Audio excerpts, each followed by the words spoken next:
who are here with us in our town, in our city, in our virtual city.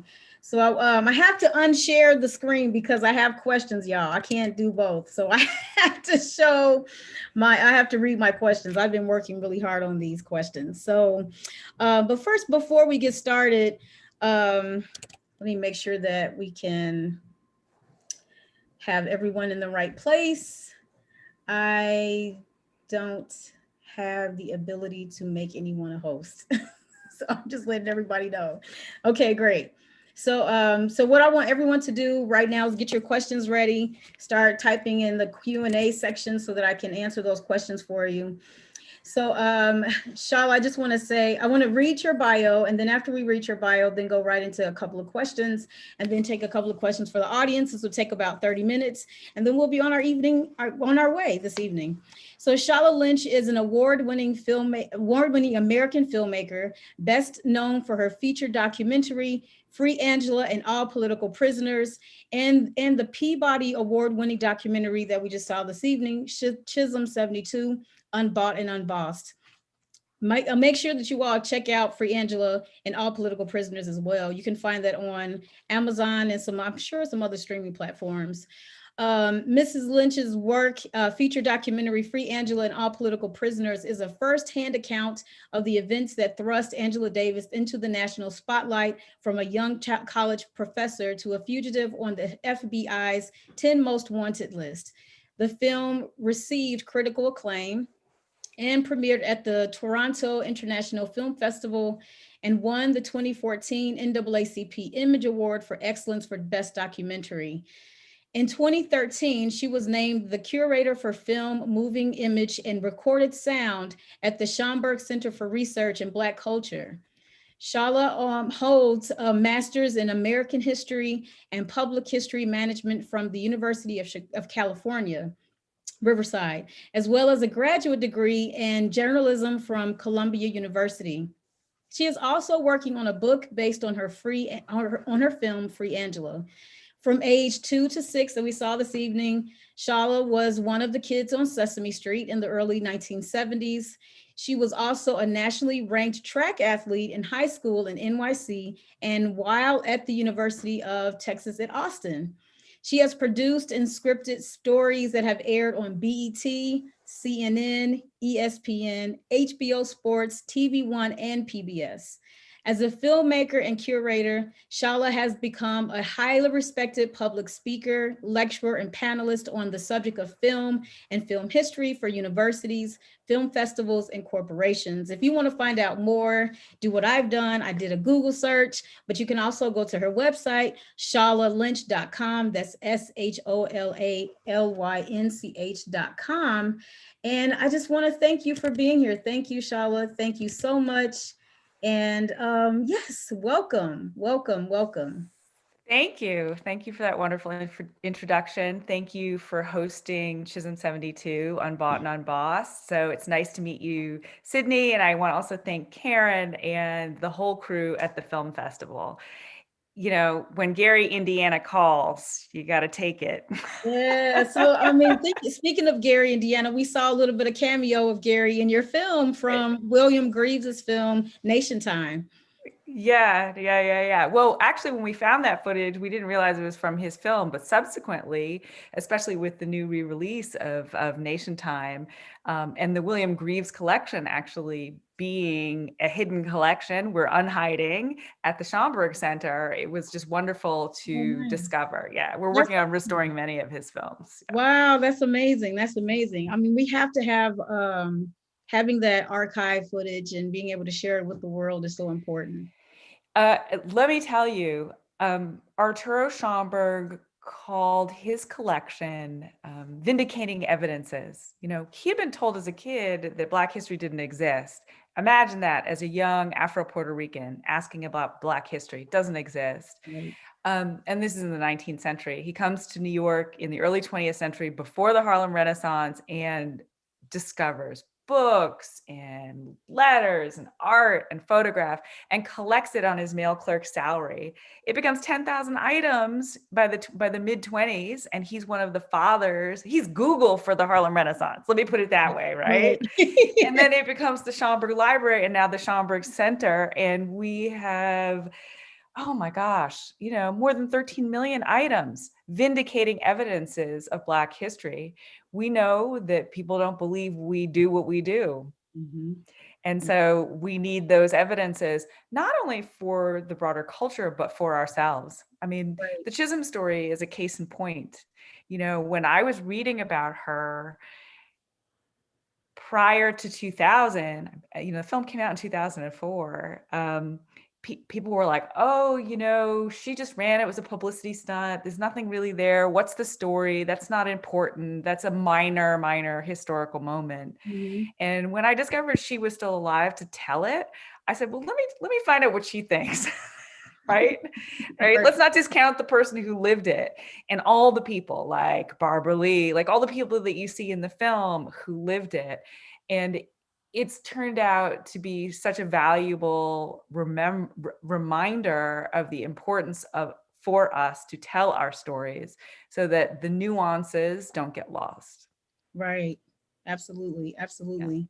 I was thinking about how you started you received your master's in American history and public history management from the University of California, Riverside. And I was wondering about your editing, like your curating experience and your editing, if that has something to, if those are kind of connected in some sort of way, that your Well, curating experience sort of infuses into your editing. yeah, I would say, and my father is also a history professor. He was a professor at Columbia University, the third Black professor at Columbia and the first hired with tenure in Mm. 1969.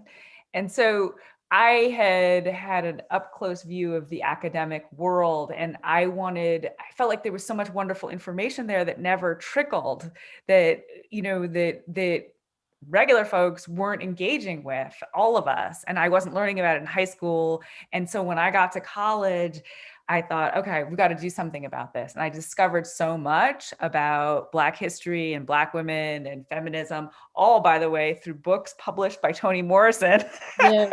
in the 70s. Thank you, Yes. Toni. Right. Right. And knew that would be a way of engaging people with our sense of past. And I never would have imagined that I'd become a filmmaker. I wanted to be a curator at a historical institution dealing with artifacts to tell stories in rooms through exhibitions. Mm. And it was only through cutbacks in the arts in the 90s when I was out of graduate school looking for work and there weren't any jobs. And I landed a job I was really happy to have as a researcher for this guy who made documentary films, Ken Burns. Ken And that Burns, everybody. exactly. He works with Ken Burns. I was like, what? I read this. I'm like, oh, we got to know more about how you got a chance to work with the documentary filmmaker, Ken Burns. I Yeah, mean, I met one of his producers. there's even like on iMovie, there's like a Ken Burns effect on iMovie where you can like edit your films in a way like Ken Burns, which Yeah, is so crazy.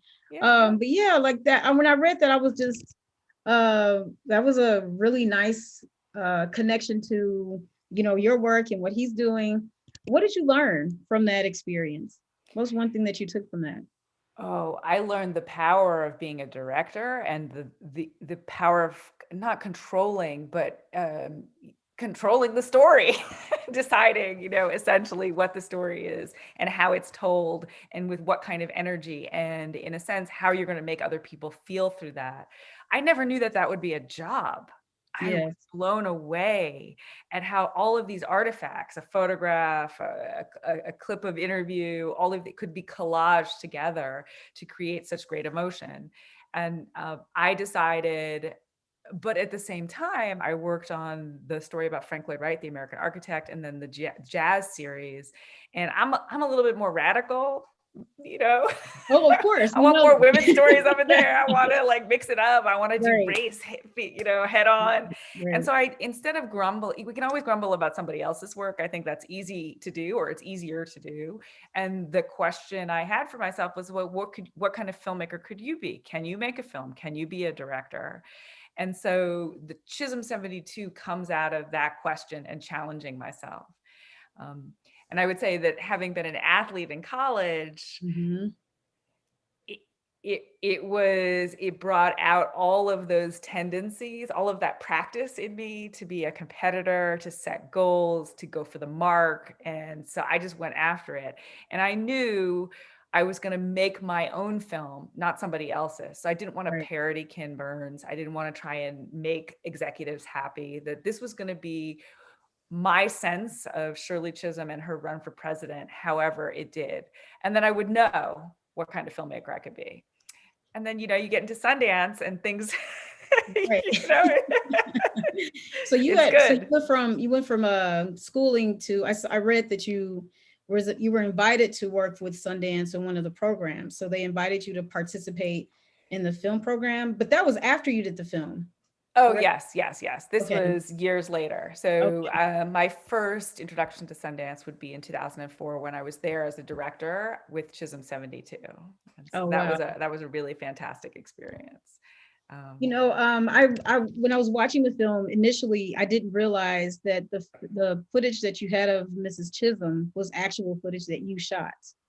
Initially, when I was watching it, I was like, wait, let me go back and look at the dates. You know, like, when did she pass away? How did you get an interview with her? oh my goodness. With persistence, you know, with persistence. So she was very difficult to find because she had retired and she wanted to be out of the public eye. And so it took quite a while to track her down. And it was a series of coincidental, like, you know, you talk about what you're doing and sometimes the heavens open up and, you know, you get opportunities. So anyway, I discovered she was in Florida and where she was and her address and started writing her letters. And then I was able to discover her phone number and started to call her. We would talk on the phone. And I was getting a little pest on the side of being too aggressive, I would say. And I remember the last call with her, I got on and I filibustered her. And I can't, I had to go home from work, take the call. This was landline days, right? No cells yet. For me anyway, the Right. big break. Um, and I was pacing and sweating, and she picked up the phone, and every time she sounded too busy previously. So this time I didn't give her a chance. And I basically said, listen, woman, except in the most polite way, Mrs. Right. Chisholm, etc. If you don't tell your story, somebody else will. That's So right. you need to let me do this. Let's Mm, do this. You tell your story in your own words. And it resonated with her as a school teacher, you know, and mhm. she finally said yes.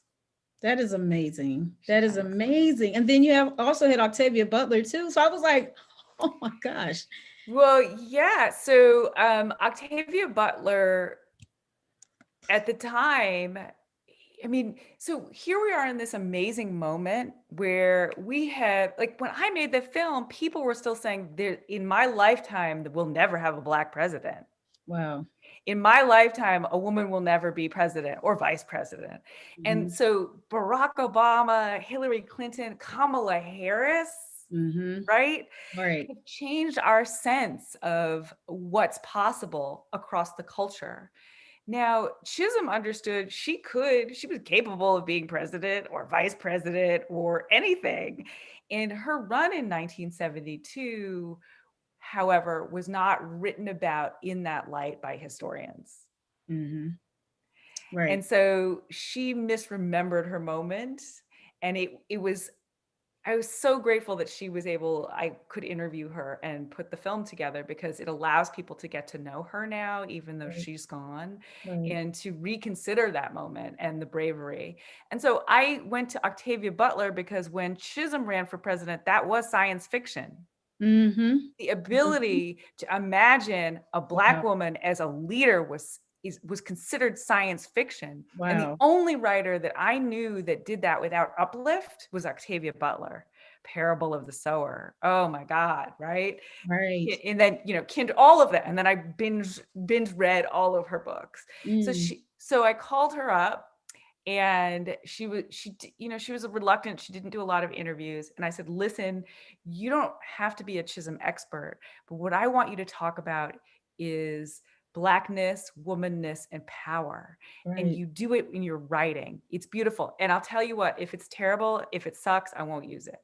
So Hmm. she said, okay. That's amazing. That's Yeah. what I said when I was looking Yeah. through, when I was learning about more about you. I was just like blown away by your experiences that you've had, and it was just really inspiring. Really inspiring. I want to share something in the comments by Dr. Robert C. Walker. So, by the way, this is what he's saying: members of the team of the Shirley Chisholm Education Foundation are on this call. We mentor young women of color to become leaders.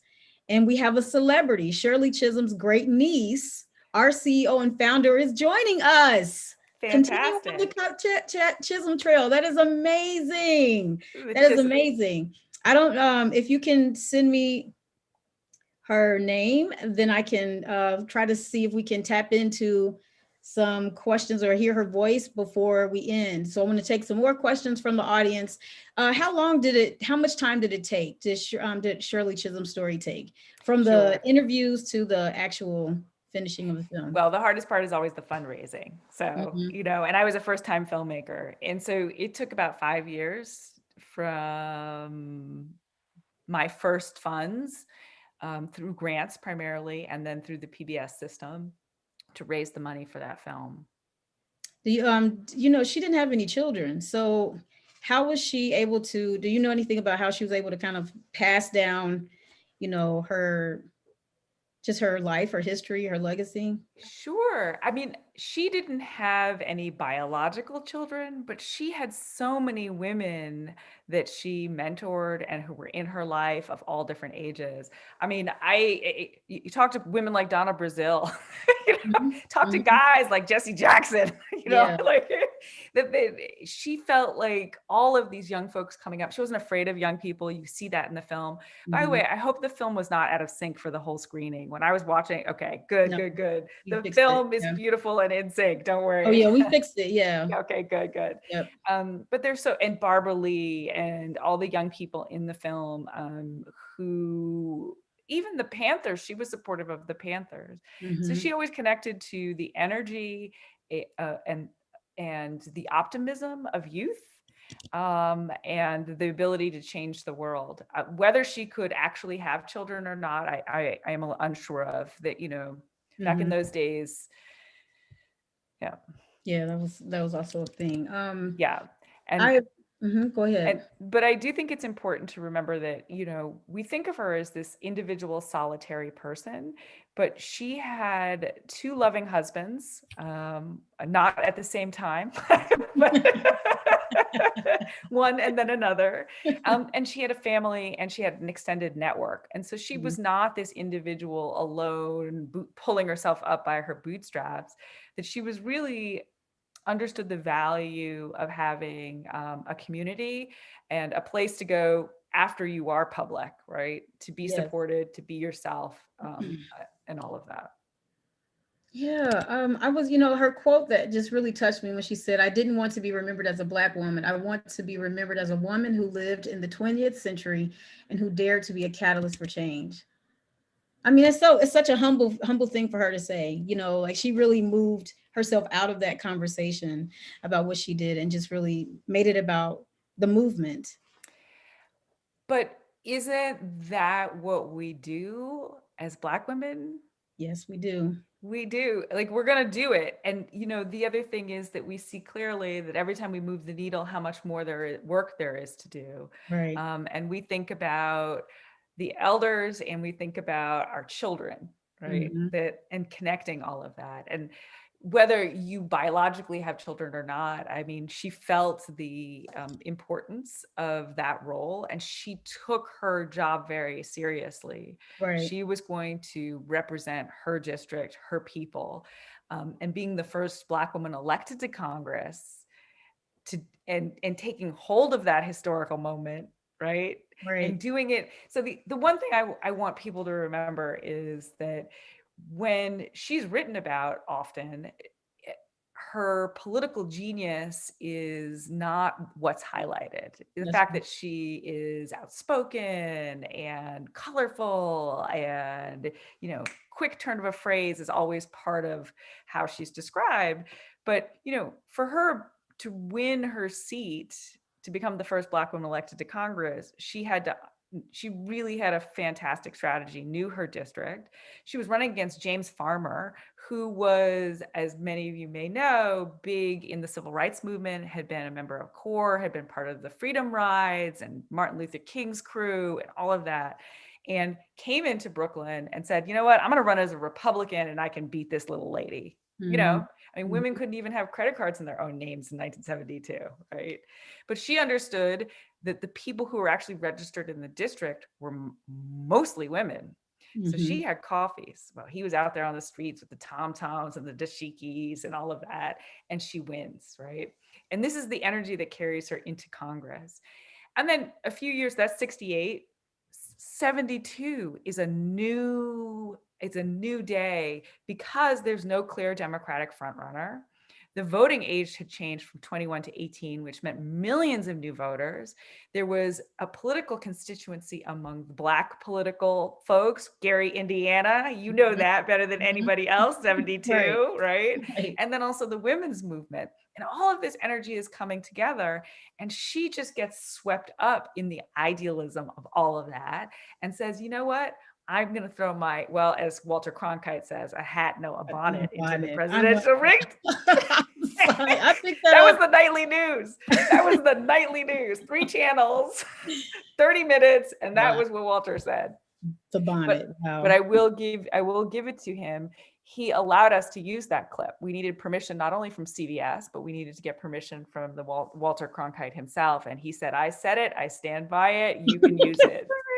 Right? Love That is it. somebody who believes in history. Right. That's amazing. So one of our questions from our attendees, a wonderful film, and I thank you so very much. I'm curious that while making this film, the name Charlene Mitchell was not mentioned, and wondering your thoughts on her while discussing Black women in political firsts. But she does come up in the Angela Davis film, Free Angela and All Political Prisoners. So yes. And Make sure you so watch it. exactly. And I brought my Chisholm button out from the Hey, I have film. Yeah. to go. That's the one I have. Yes, excellent. Yes. And so Charlene Mitchell ran for president on the Communist Party ticket, I believe, in 68. I'm sure I'll get corrected by the if I got that wrong. And we've had several people, Black folks, run for third party candidacies. But Hmm. I think what's important to note is Shirley ran within the established party system as a Democrat. And she's the first within the established systems to run for president. So Tiffany Arnold says, Shala, you chose to include Chisholm's upbringing in Barbados. What impact do you think that had on her perspective of herself, her purpose, and the brain power it took for her accomplishments? sure. I would say her posture, her grandmother apparently had tremendous posture and she was a washerwoman and Chisholm remembered watching her like hang. It was probably like a modern dance, the way she described it, hang sheets and, put stuff out, and the way she would ask her to carry herself with pride. But I think the biggest thing is that her first few years in school were in Barbados, and we went to go visit one of the schools, the school that she attended, and all the kids are there in their uniforms. They all wear uniforms, and there are all of these aspirational phrases all over the school. It probably looked exactly like it was when she was a kid, but none of the children were being pigeonholed as less than. Hmm. There was no Black kid. They were all Black children to be Hmm. loved and cherished and nurtured. And I think that provided an opportunity for her as a young person to be smart, to discover her intellect. And that carried over then when she came back to the States. Her parents brought the girls back to the States and she went to public school in Brooklyn. She was actually put back a year because she didn't know very much about American history. Hmm. And she became a problem child in that year because she was bored out of her tree. And Right. there was a teacher there who finally figured it out and tested her. And then they ended up skipping her grade, not only putting in her age grade, but skipping her.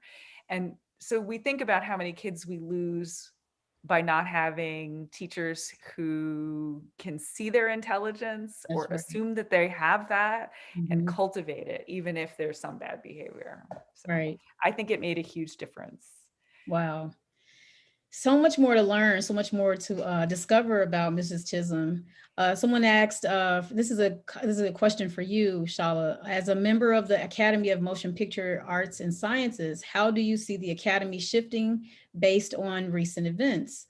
What do you see yourself? What do you see yourself doing to dismantle the oppression found within the Academy? Sure. So I would say the oppression in the academy, I wouldn't even compare it to, let's say, issues around prisons or the economy, or so there's a difference. But the work of being an academy member is to vote your conscience, Mhm.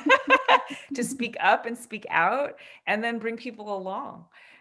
So it is a privilege to be there, and at the same time, there's work to do. Absolutely, Right. absolutely.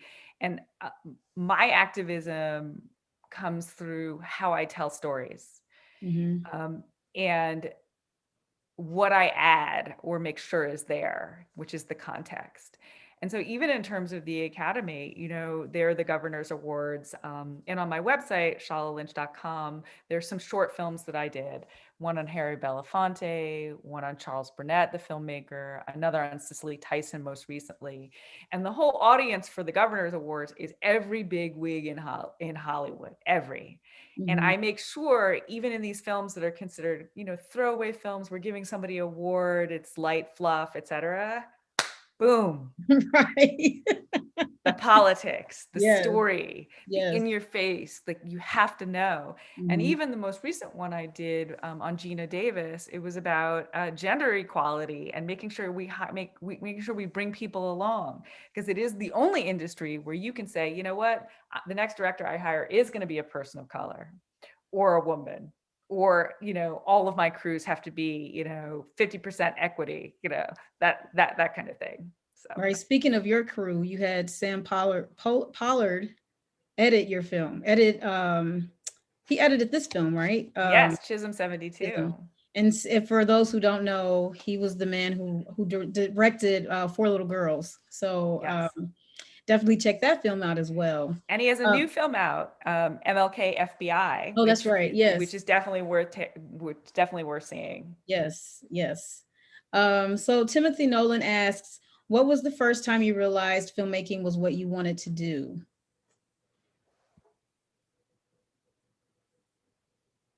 That's actually a tough question. I don't think I knew, and I definitely didn't call myself a filmmaker until after Chisholm came out and the reception. And then I just knew that it was the kind of storytelling that I could do and that I wanted to do. And I've been trying to work on my craft ever since. But I think the flip side of it is definitely the work at the archives, because if we don't have the evidences, how do we tell the stories? That's And I right. think it's really important to have those collections and to have those voices. And I feel so, my name Shala is a Nigerian name. My father's from Trinidad, but he was interested in West African history and did diaspora studies. And so mom and dad gave both of us, my sister and I, Nigerian names. And it means one who brings honor and riches. Mm, And I think about how that is played out with the career that I've chosen. And so I'm not rich in dollars, right? But right. I am rich in culture, and I am rich in the stories that I know and are contained in me, and the people that I consider part of my family, like Shirley Chisholm. I mean, Mhm. that's the beauty of film, is that we can watch this film and then she's in it and we feel like we get to know her and she becomes part of our historical cultural family, which is the very thing we've been robbed of. It's our legacy, our sense of achievement and greatness. And I don't mean in the uplift sense, but in Mhm. the sense of the highs and lows and grit of it, Right. right? And Right. that's what we get to see here. It's not just the Vogue cover. Mhm. Mhm. Mhm. It's Mhm. the work, it's the Come sweat, on. it's the Come on. tears. Speak on it. Speak on it. Speak on it. So Sherwin asks, he says, your film showed us how she lost, but she really won. Could you speak more about that from a woman's perspective? Sure. Well, I'm going to tell a little bit of an embarrassing story. When I was a freshman in college, I read Paula Gidding's book, When and Where I Enter, and I was going I to just ask you thought about it, that later. Yep. yeah, there we go. And there were 3 paragraphs on Shirley Chisholm's run for president. So when I got the idea to do the film, I heard Chisholm's birthday announced on NPR, and I was like, "Oh, she's still alive!" And then this light bulb went off. Wow, she's still alive. What? That's what I'm going to do. I'm going to tell that story. But I hadn't remembered she ran for president. Just remembered her run for Congress, and her run for president was not even mentioned by NPR in Mm, 1999 or 98. It mhm, was dismissed. So I go to my Paula Giddings, my go-to. I go to the Index, Chisholm. I read about the run for Congress, and then I read about the 3 paragraphs on the run for president. And I had written in the margins, question mark, exclamation point, question mark. Like, why would you do that if you know you're going to lose? Like, hello. I'm so, and I was a mature woman at that point. So I laughed, ha ha ha ha ha, at my naive younger self. And then I said, yeah, that's it. So that's how she gets written out of history, is we mhm. have only one sense of what it means to be a winner. And to be a winner is to be first. That's right. So the work that she was doing is legacy work that gets overlooked. And so it wasn't written about in the history books in that way. And I didn't recognize her for that. It was only through making the film. And I think that's why the film has the power and longevity. Mhm. Usually when you make a film in 2004, nobody's watching it again. Right. you Right. know but Right. this film has had a life that extends beyond the film itself, and that people find it. I get high school students that are working on their history essays, reaching out, they've discovered it and they want to talk, or college students and graduate students and all of this, and it has relevance, right? Right. Because Absolutely. we just still don't have our Shirley Chisholm, No, Madam President, do no, no, we? we don't. Right. Right. Absolutely. I So was it thinking has about that relevance. when I watched it again. One of the things I mentioned to the festival at the beginning of the year was like, hey, we need to screen, Chisholm 72. I think it's important to do it. And then it just like, it just happened, but it still feels timely to me. The things that she was asking for, she was like, she wanted Head Start for children, jobs, opportunity. We're still asking for the same things, you know. Well, I was thinking about that as Biden was even naming his cabinet, and the first native person to run the interior affairs. Chisholm was talking about that in 1972. She was Exactly. like, "Come on, we got to bring folks along. We need to have Right. people, embrace their power and take hold." And I just, to see it happen Right. now in is gratifying. I think she would be pleased. Yeah. She would be pleased about some of what's going on now, and then horrified about, Others. yes. Right. Man, I had a question I was going to ask you, but I'll go to the next question and then hopefully my question will come back because and then we're almost out of time. So I want to make sure that we get a chance to answer everyone's questions and hopefully we can talk to Simone Calendar. Am I saying that correctly? I hope I'm saying calendar correctly. But Simone Calendar is the great niece of Shirley Chisholm. She says she met you before. Yes, Um, in New York, in Brooklyn One of the events, maybe the stamp, but there we go. Yeah, she said America needs to do more. Oh, you said that, and 2 years ago you said that America needs to do more to honor Shirley's legacy. We're not doing enough, and she said that touched you. That touched her when you said that. Yes. Danielle Chapman, my sister, she says, during your interview with Shirley Chisholm, did you speak more about her? Can you speak more about, apologies, did she speak more about her relationship with Gloria Steinem and Bella Abzug? Is that how you say that? Abzug, Bella Abzug. Abzug. If Yes. so, do you recall any of her experiences? So there was, well, there was this one moment that we could not include in the film because we couldn't find the evidence, the footage of it. And I think it really strikes at what Arlie Scott in the film says, is that the rank and file, there were so many people, in the women's movement, in the Black political movements, that were excited about her candidacy and could see what the strategy she was trying to put together, right? But the leadership was interested in currying favor with whoever they thought was going to be the front runner, which is a really different strategy than what Chisholm wanted to do. She wanted to not curry favor. She wanted to go with power. And in 1972, that was delegate votes, right? To go to the convention with power and not just ask for, women's rights agenda and the Black rights agenda, but to be able to say, you want my delegates, this is what you have to give me, which is a different understanding of power. And so on the campaign trail, though, leading up, she did a television show in Chicago with Gloria Steinem. And the host turned to Gloria Steinem and said, so who are you going to support, for president? And Gloria said, well, I support Shirley Chisholm, but my favorite male candidate is George McGovern. Mm-hmm. And Mrs. Chisholm turned to her. She got, I imagine, West Indian hot. Right, She said, Gloria Steinem, that is just not any kind of support that I would need or expect. You choose, and blah, blah, blah, and went off on her. Wow. You can't play that game, right?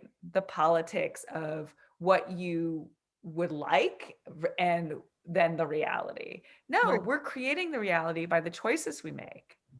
That's right. So much, it's so much. I want to wrap things up. I wanted to ask you about your career in terms of you said that you read Paula Giddens' When and Where I Enter.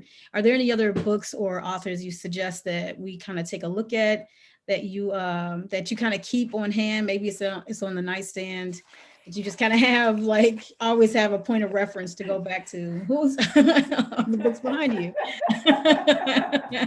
Okay, so James Baldwin, always. The Price of the Ticket is a great book because of his political essays. The Fire Next Time, I read and reread that.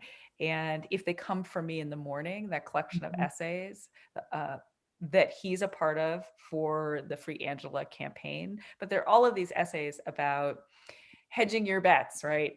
It's not them, it's us. What I mean is, if they come for them in the morning, they're coming for us that night, is really that attitude. Yeah. The book that I've read most recently that I absolutely love is The Violence of Organized Forgetting. Can you see that? And when we think about history and Black history, it's a French Canadian author, Henry Giroux. But it is so powerful in thinking about what we remember and what we forget, and the power of that, and the violence involved in it. So when somebody tells you to get over our history, Right.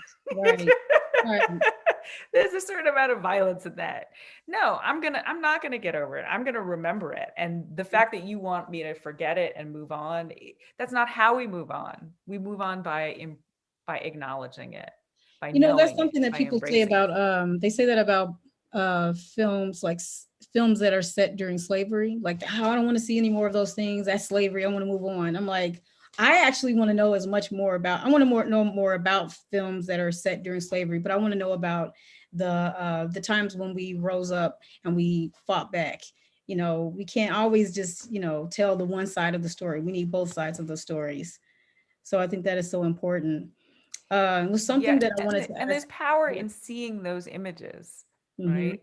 They do something for us in a way, and they affirm us. And I do think that film has a particular place in that, that we're so inundated with images that are not good for us, Right. that don't feed us, and that really what we can do by coming to film festivals like this, by watching certain films, documentaries included with films, people, not just Yes. narratives, but you all Yes. know that because you came to a Chisholm screening to feed I'm the ourselves. documentary buff. I love Yeah. documentaries. So Yeah.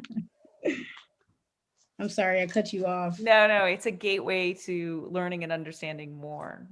Right. Yeah. I was trying to see if Simone would like to share, if she wanted to say hello really quickly before we go, if she can hear me. I gave her an opportunity to, not sure if she can hear me. Um, while we make that happen. Something that you said that I thought was really powerful was um, people of color are the stars in our own lives, and I think you were referring to just telling our stories.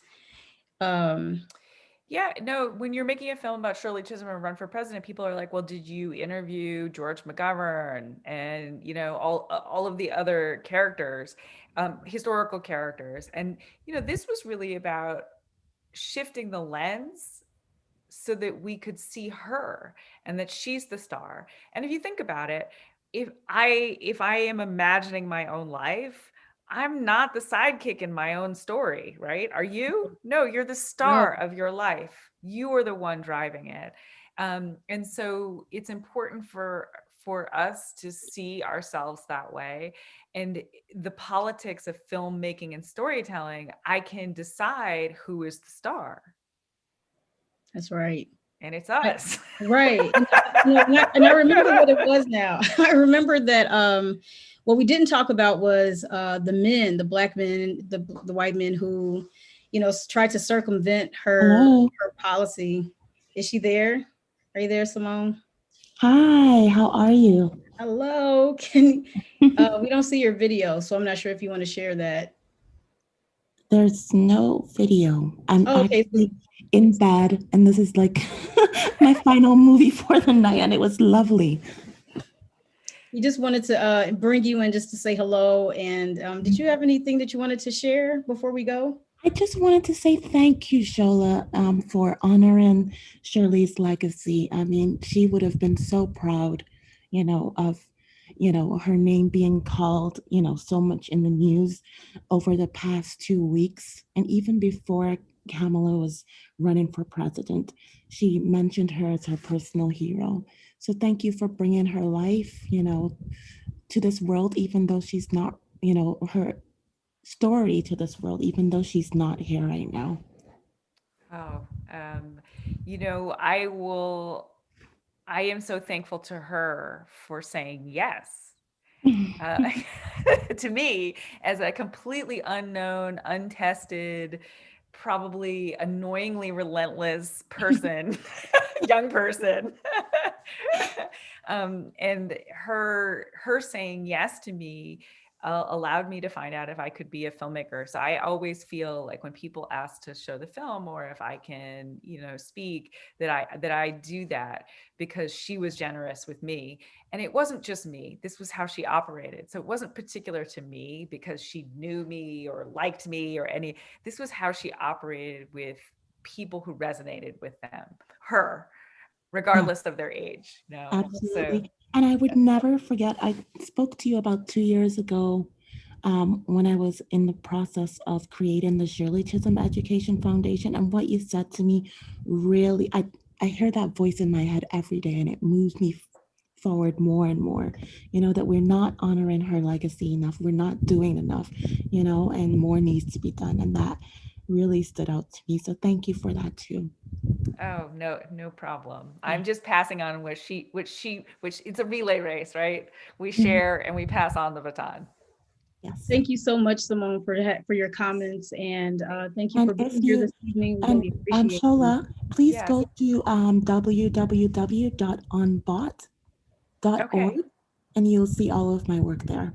Fantastic. So we'll be in touch. We'll be in touch. Thank you, Okay. Sheila. Yep. So the last thing I wanted to bring up was just the men who Ron Dillums really disappointed me at, when you see the film. He said when you get to the president, is he went for politics.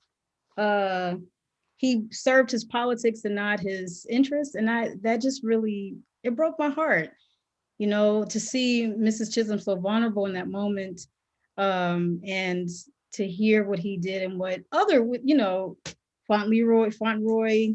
It's like in the comments section, people were really going in on Black men in the comment section with our audience, and I'm just curious if you have any thoughts about, what do we need to do? How do we come together? How do we Well, just how do we trust Black women to lead us, when there's so much fear?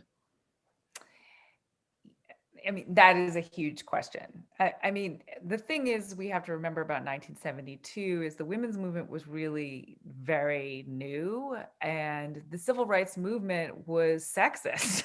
Like, there were no female equivalents to the male leaders Mhm. in the public. And so there was a certain sense that a man should be first. Like that's the obvious natural order of things. And so I think that that became difficult for Chisholm because there's nothing she could do about being a man. She wasn't going to be a man. Right. But she also wasn't going to not take advantage of an opportunity. And she felt like it was important to put herself out there. And as hard as it got, as difficult as it was afterwards, as much debt as she was in, right? Mhm. Afterwards, the IRS came after her. I mean, there were all kinds of repercussions for what she did. She was being told she stepped out of place. But I don't think she ever regretted it truly. And, or I'd like to believe that, right? Mhm. And I think what I hope she was able to see in the film and then the response to the film is that that story would live on to help inspire people. And that's only one part of what she did, right? But that through her example. Um, and there are other women, there are other women who are just as important, but we may not have the footage. So how do we tell the story? And Right. so our historians are do important work, but the work that happens in academia doesn't always enter into the public American imagination or consciousness. And Mhm. so we have to figure out how to do better. Absolutely. And in doing better, we are going to make sure that we watch your next film and all of the other things that you've done. We're going to read Shirley Chisholm's books. We're going to read Paula Giddings. We all have homework to do. And what's next for you, Shala? What's the next thing that you're working on, or how can we stay connected to your work? Sure, I will definitely keep you updated. I'm always working on something, something. I have a couple projects I can't quite talk about, but I have been the last couple of years finishing up a film on a sports film because, having been a track lady myself on FloJo. And Yeah. yeah, and so we've run into some legal issues, but it's not every estate when the person is alive, like Shirley Chisholm, and you can have a conversation and permissions, but sometimes the families aren't as Mhm.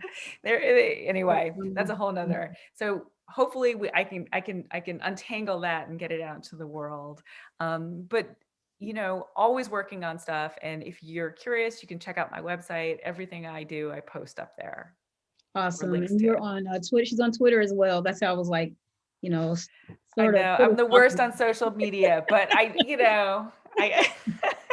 I have to focus on the work. I can't do everything. And then the You kids. can't. No, you You can't. can't do Yeah. If you ever everything. need an assistant, I'm sure we can find someone from Gary that can help you. So just so you know. All right, Sydney, you heard it. It's recorded. I might take you up on that. Good. Yes. Okay.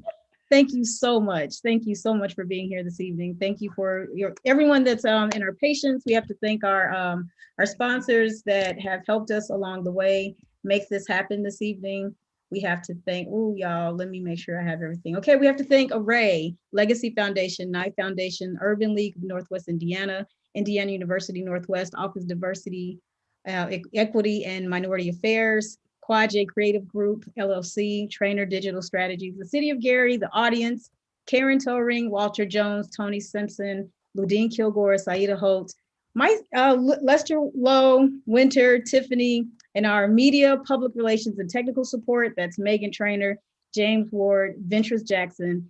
And just thank you all so much for being here. Thank you, thank you, thank you. So this will conclude our program and our talk back conversation. Go do your homework. Do your homework.